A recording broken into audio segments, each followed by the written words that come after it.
গভীর জঙ্গলের ভিতরে হাসান নামে এক লোক একা বসবাস করত।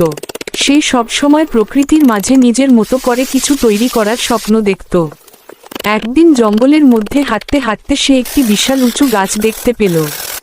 গাছটির ডালপালা চারদিকে ছড়িয়ে ছিল।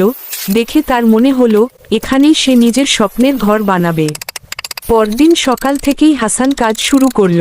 প্রথমে গাছের নিচে থাকা শক্ত ডালগুলো কেটে সুন্দরভাবে একটি সিঁড়ি তৈরি করল, যাতে সহজে গাছের উপরে ওঠা যায়। ধীরে ধীরে সেই সিঁড়িটি গাছের গায়ে বেঁধে দিল। তারপর মোটা ডাল ও কাঠের তক্তা দিয়ে গাছের আগায় মজবুত মেঝে বানালো।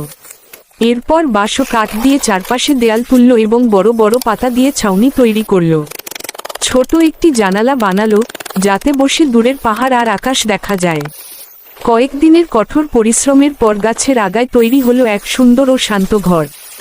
সন্ধ্যা হলে হাসান সিঁড়ি বেয়ে উপরে উঠে বসত, ঠান্ডা বাতাস আর পাখির ডাক শুনত।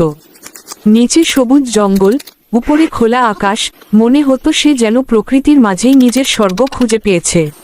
মানুষ দূর থেকে সেই ঘর দেখে অবাক হয়ে বলতো, পরিশ্রম আর স্বপ্ন থাকলে অসম্ভব কিছুই নয়।